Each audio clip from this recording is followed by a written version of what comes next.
Hey YouTube, what's going on? Grant Paladin here with another deck profile video. This is one of my favorite decks actually, Vampire Zombies, which is pretty cool. Dark attribute, zombie type monsters that have a lot of really cool effects with the grave and kind of messing with your opponent's deck a little bit, classic Vampire Lord type stuff. So this is going to be another one of those more casual decks that you might play at your locals, do some shenanigans, kind of mess with your opponent's head type thing. Just kind of probably guess from the last video that I'm not really as a competitive player as most people would think that I am around where I live. So that World Chalice deck, that's probably as it's going to get. This Vampire deck, I might do a few things to improve it, but it's nothing that's going to be like, oh, this is going to take over YCS Dallas like Spirals did. But anyway, let's get right into the profile. So first off, we have two Shadow Vampires, which I'm going to increase to 3 in the near future. When this card is normal summon, you can special summon another dark vampire monster from your hand or deck, except for himself. Really cool effect. It lets you quickly go into that Xyz combo that the vampires do very well. Except for the problem that the monster that you summon is the only one that can attack that turn. So I don't really know what Konami was thinking when they made this support. I would consider it a little bit of legacy. I guess they were trying to make this card balanced because it was a free monster, and they figured, oh, they'd probably just going to attack right away with that monster and then go into an XZ summon. So it's kind of an interesting effect, but you definitely want 3 of it. I will increase this from 2 to 3 in the near future, and maybe I'll do an updated deck profile video later with it. But that's the start here, 2 Shadow Vampires. Next up, I have 2 Vampire Sorcerers, another card that I'm going to increase to 3. When this card goes to the grave, you can add a dark vampire monster or a vampire spell and trap card from your deck to your hand. This card is an amazing searcher. I guess it would be considered the Lee card for vampires, except that you can add not just a monster, but a spell or trap. Pretty basic attack and defense, but it's a great level 4, and it's a good way to start off the game. Next up, 3 Vampire Dukes. You need to have 3 of these for sure. Just because, one, its normal summon effect is amazing. You can go back into your grave to get another dark vampire monster. Usually you go for Shadow Vampire, Vampire Lord, or you can go for itself again and activate its special summoning effect, where when it's special summoned, you can send a monster, spell, or trap card from your opponent's deck to their grave, which can really kind of mess with them. In today's meta, it may or may not, depending on what type of deck that you're facing and trying to out. Otherwise, this card is really good, especially comboed with Vampire Kingdom, which I will get to later. But 3 Vampire Dukes. Next up, 2 Vampire Lords. I might take 1 out for a Shadow Vampire. I'm not actually sure. But it's Vampire Lord. You can't have a Vampire deck without this classic card, am I right? 2000 attack, 1500 defense, already better than Vampire Duke. When this card deals damage to the opponent, you send a monster, spell, or trap to the grave, which again combos with Vampire Kingdom, which I will get to later. I just like it because I think he looks cool, and that's why I'm running 2. I may take it down to 1, I don't know. But it's a classic card. You need to have it in this deck. I just think it's amazing. Next up, 1 Vampire Grace, 1 Vampire Vamp, and 1 Vampire Lady to fill out the rest of the deck. Vampire Grace is pretty cool because you can special summon her from, I believe, the hand or grave. Nope, just the grave. By paying 2,000 life points when another vampire monster is normal summoned. And then her effect is once per turn, you can send a monster, spell, or trap card from your opponent's deck to the grave. So that's a pretty cool once per turn effect because there's really not a lot of cost involved. It's not conditional, it's just once per turn, you do it. Just like the other vampire, she has 2,000 attack. Her level is 6, so that's kind of weird. So you can't really do the Xyz plays with her, so that's why I'm only running 1. But just because she's a zombie and she's a dark vampire, it's just another good resource to have that's also searchable. Vampire Vamp I'm running 1 of, just because if my opponent has a monster that I can't out. I believe you can steal Beelzy, the Diabolic Dragons, with this card. But if there's something I just can't handle, I'll take that card with Vampire Vamp. And then Vampire Lady, the Lord needs her lady, right?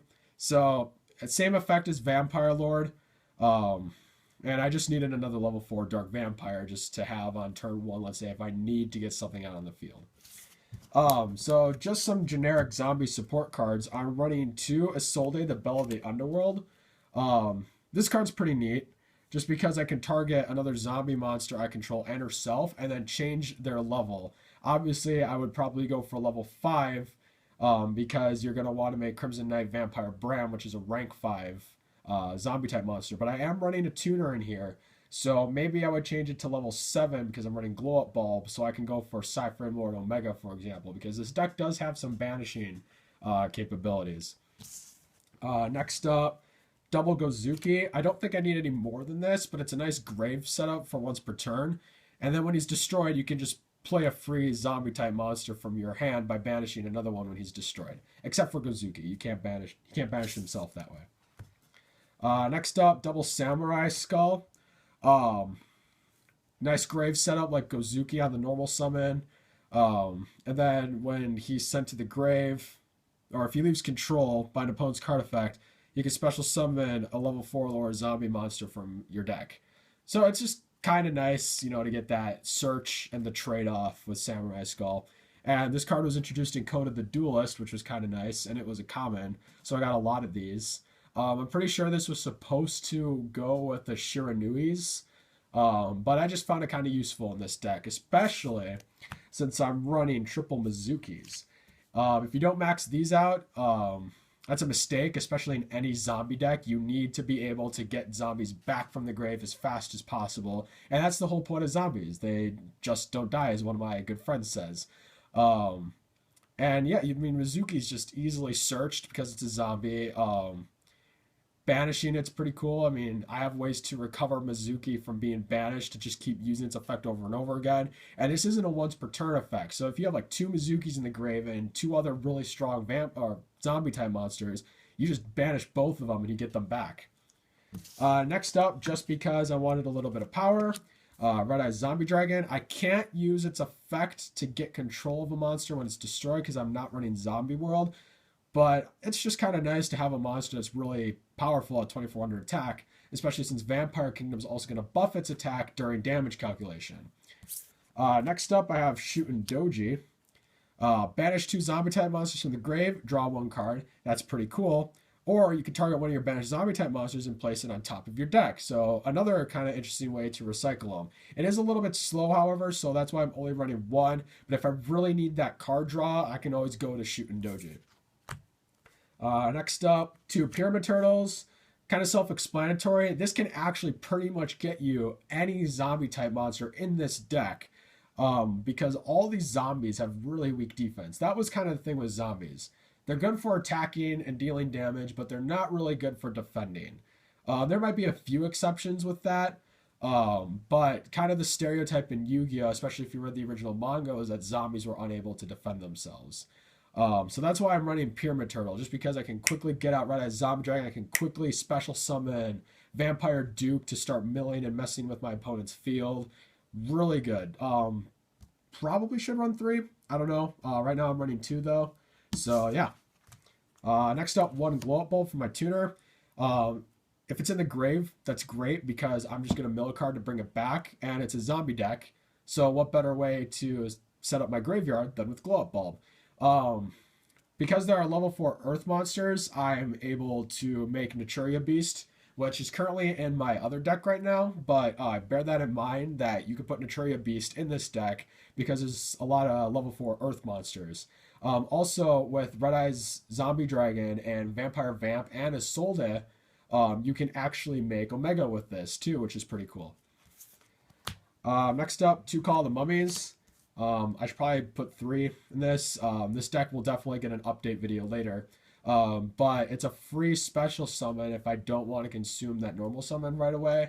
For example, I could special summon Vampire Duke off of this and use its effect, and then tribute that Vampire Duke for another Vampire Duke, and then get the Vampire Duke back from the grave because it's there now to target. There's a lot of really weird things you could do with Call of the Mummy to get that weird turn 1 advantage. This really only works though if it's turn 1. if it's the late game and you're playing out in the grind, you might be able to do something with Call of the Mummy that's pretty cool. But yeah, I just like Call of the Mummy. Next up, two Vampire Kingdoms. Maybe I should be running triple. I would keep terraforming though if you do increase Vampire Kingdom to 3. Um, Zombie type monsters gain 500 attack during damage calculation only. That's pretty big actually. Most people don't run zombies, I guess. At least in today's meta. I kind of watched some meta analysis and I really haven't seen any. Um, so that's kind of nice to get that extra 500 attack, especially with Crimson Knight Vampire Bram, because then he's technically a 3,000 attack point monster at a rank 5 with an amazing effect. And then also, when the opponent sends a card from their deck to the grave, you can target one card on the field and then send one dark vampire monster from your hand or deck to the grave and then destroy that target. This is a required effect, so you have to be careful with this that you don't accidentally destroy one of your own cards. And if you, I believe if you can't send a dark vampire monster from your hand or deck to the grave, you can't destroy the target. But otherwise, this is pretty much the deck's main removal. I don't actually run Mystical Space Typhoon or anything like that. To take care of back row, I actually kind of depend on Vampire Kingdom, which is why I'm recommending maybe increase the count to 3. Next up, Triple Book of Life. It's a zombie deck. You need 3. It's a great way to diminish your opponent's resources in the grave as well because it banishes one of their monsters to get one of yours back. If your opponent, however, doesn't have a monster in the grave, you can't activate this card. One Foolish Burial, maybe Glow Up Bulb, maybe some other zombie type monster like Mizuki, paired with Burial from a Different Dimension and Pot of Acquisitiveness. This gives you recycled resources, so target 3 banished monsters, shuffle them back, draw 1 card. Burial from a Different Dimension. Target up to 3 banished monsters and return them to the grave, so get your Mizukis back. This can get your Gozukis back or anything banished off of Gozuki that you actually wanted to kind of keep, and then you get to draw a card. Next up, One Lightning Vortex. Discarding a card, probably a zombie type monster, so that you have a resource in the grave that you can have easy access to, and destroy all face-up monsters your opponent controls. It's pretty self-explanatory. It's great AoE, area of effect for those of you that don't know what that means. And then 2 Vampire Takeovers. This is kind of like an alternate terraforming. I think because I was running 2, this is why I didn't want to run 3 Vampire Kingdoms. You need to have at least 1 face-up zombie type monster on the field and no card in your field spell zone to activate this. However, you can activate 1 Vampire Kingdom straight from your deck, and then you can special summon a dark vampire monster from your graveyard in defense position, which is amazing. So it is kind of like a Monster Reborn and that new terraforming trap card that we got, I think in Circuit Break, kind of. As far as where you can choose to search or activate straight from your deck, which is pretty cool, actually. So I really like Vampire Takeover. Next up, I have 4 cards in the extra deck. One of them is Naturia Beast. You keep milling cards to negate spells, essentially, which is nice because, of course, it's a zombie deck. So there's really no negative drawback from milling all those cards. Next, I have Cyphering Lord Omega. Really like this card a lot. You get your banish card back, you can mess with your opponent's hand, and it's got 2,800 attack, so where can you go wrong? And then 2 Crimson Knight Vampire Brams. I'm going to get a 3rd one because whenever I needed a 3rd one, I didn't have it. It can special summon itself back during the next standby phase that it was destroyed by the opponent. And then you can detach a material, target a monster in your opponent's grave, so maybe get their Beelzy after destroying it with Vampire Kingdom or something, and then you get it. However, that's the only monster that can attack during that turn, so I would be very careful with that. As you can tell, this deck isn't Link ready, so to speak, so this would be pre-Link era, but that's okay because Crimson, when monsters from the extra deck leave the field and then are summoned back from, let's say, the grave or banishment, they don't go to the extra deck monster zone. So it's really not a big deal, especially with a small extra deck and a lot of main deck power, that this deck doesn't have something like Decode Talker or Link Spider or Ningirsu or anything like that. So you can get away playing with this with the new Link rules, or if you have that friend who still believes that Yu-Gi-Oh! Is dying because of Link monsters, you're still able to play this deck you know, and just have fun with it. That's pretty much what Yu-Gi-Oh is all about, having fun. So thank you for watching. That was my Vampire deck profile for November 2017, I guess. So I'll see you in the next video.